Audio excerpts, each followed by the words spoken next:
네, 미토콘드리아 지문 바로 가겠습니다. 좀 오랜만에 봐서 낯선 친구들은 쉬는 시간을 좀 보시고요. 문항 분석 바로 시작하도록 할게요. 네. 드디어 현주쌤의 공공TV가 벌써 1000명을 돌파했습니다.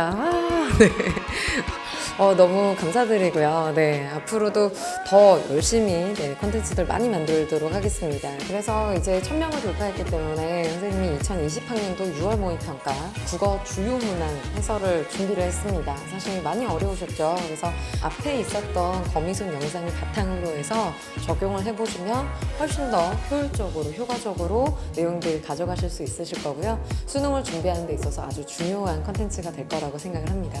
앞으로도 선생님 많은 것들 좀 준비해 보도록 할 테니까 여러분들도 좋은 의견 많이 주셨으면 좋겠습니다. 구독과 좋아요도 많이 눌러주세요. 그러면 6평 해설 강의 바로 보도록 하죠.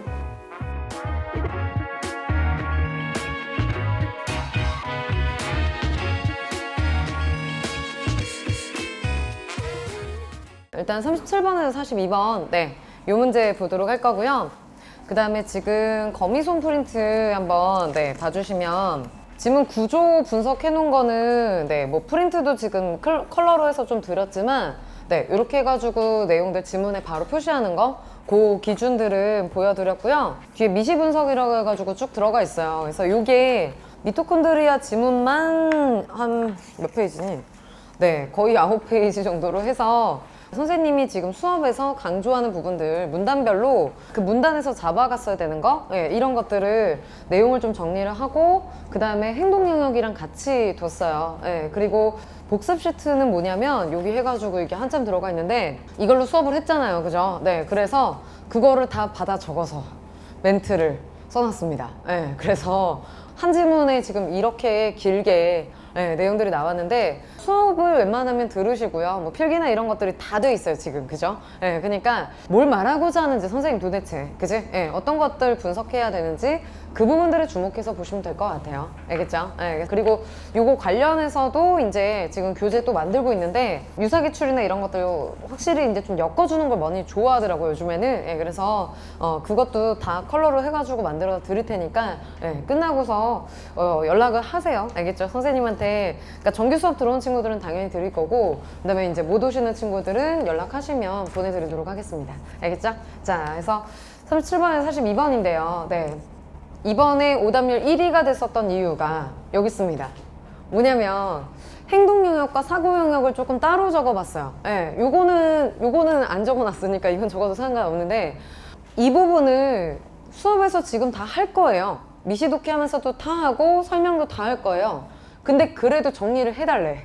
그래서 이렇게 따로 정리를 해봤어요. 그랬더니 되게 좋아하더라고. 나는 계속 그러면서 학생들한테 배우는 것 같아요. 이거 되게 당연하지 않아? 이랬는데 안 당연해. 나는 몰라. 좀 정리해줘. 이렇게 되더라고요. 그래서 수업도 써서 주고 그 다음에 요약도 해서 주고 이렇게 해서 지금 다 드리는 건데 보통 사회지문은 이거 3, 4개밖에 안 나와요. 아무리 어렵다라고 해도 구조에서 여러분들이 지문을 읽으면서 생각했어야 되는 지점들이 그렇게 많지는 않아요. 내용 자체가 어렵지. 그잖아. 통화정책은 경제는 내용이 어려운 거지 구조가 어렵진 않아요. 그죠? 근데 얘는 구조 자체가 여기저기 막 섞였어요. 그죠? 그래서 이거를 막 구조를 보려고 해도 연습이 완전히 체화가 안 돼 있던 친구들은 되게 당황스러웠을 거고 내가 지금 뭘 보고 있는 거야 이러면서 아무리 수학하고 탐구하고 뭐 물리 이런 거 되게 잘 되는 똑똑한 친구여도 시험장에서 막히더라고요.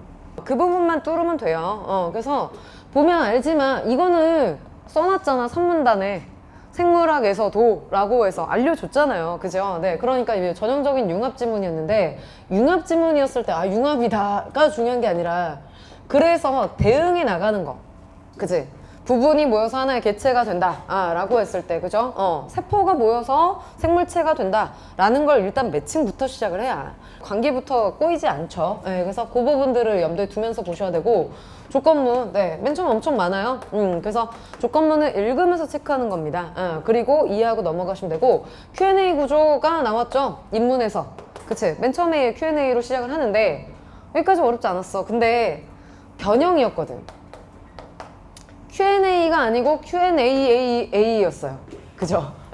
유사성은 아니지롱 이러고 넘어가고 그 다음에 답변을 부분 간에 강한 상호작용이라고 줘놓고 거기서 안 끝내고 이 문단에서 또 줬단 말이야. 여기서 이제 또 당황을 하죠. 근데 이거 마무리도 안 돼도 보통은 자 Q&A면 그리고 이럴 수도 있죠. 답변이 두 개일 수도 있지. 그렇다 쳐.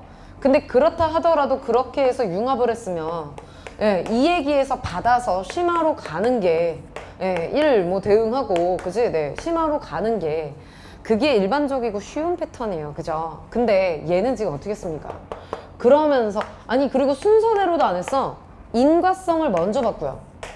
예, 이게 먼저 꼬여요. 그리고 그러면은 이제 머릿속에 잠깐만 그럼 부분간의 상호작용 얘 어떻게 됐지? 라고 일단 긴장을 하게 되는데 그래서 일단 집중 한번 해보자 이러고서 뭐 고유한 무슨 DNA 복제가 어쩌고 하니까 그냥 쭉 가봤어. 그러면서 진액, 원액 이런 얘기를 시작을 하는 거야.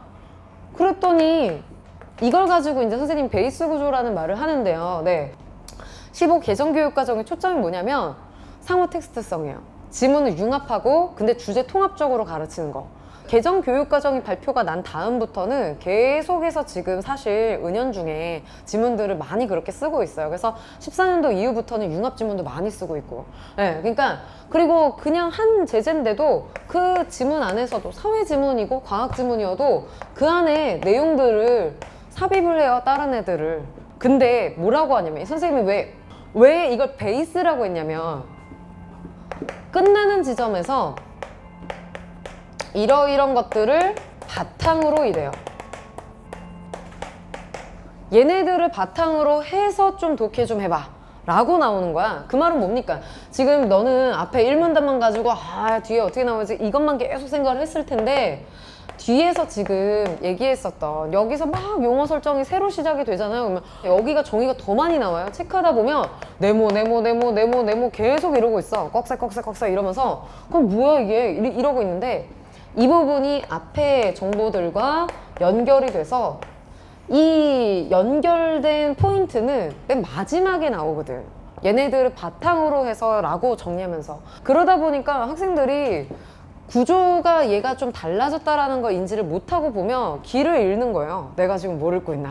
네, 그래서 원엑스포 진해서 이건 또 뭐야 이러면서 이제 막 새로 시작하는데 새로 시작하면 좋은데 시작만 하고 돌아오질 못해. 그래서 여기는 거기다가 베이스가 지금 2개로 끊었는데 왜냐면 분류만 하고 끝난 게 아니라 거기서 하나 가설이 더 추가가 됐어요.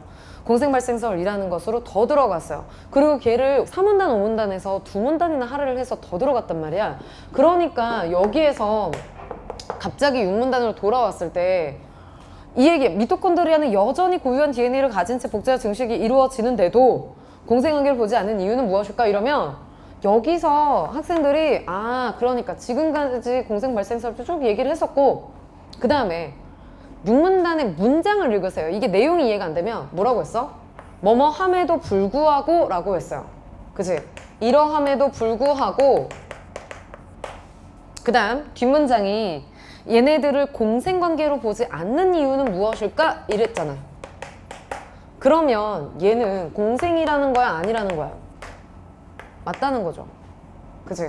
우리가 봤을 때 공생으로 볼 수 있는 여러 가지 조건들이 많이 있음에도 불구하고 라는 얘기잖아. 그럼에도 불구하고 왜 안 볼까 아직까지? 라는 얘기로 내용이 틀어졌단 말이에요. 그치? 내용이 틀어졌다고? 그러니까 그 부분을 인지를 못하고 그냥 슥 읽으면 근데 거기에서 내용도 이미 틀어놨는데 틀어놓고서 틀었으니까 유기적 상호작용 얘기가 나오죠. 그치? 그래서 얘는 사실 이 부분과 연결이 됐던 거였어 라고 해서 가져왔는데 이게 뒤틀린 것들이 안 보인 상태에서 그냥 가면 그러면 이게 아예 잡히지가 않는 거죠.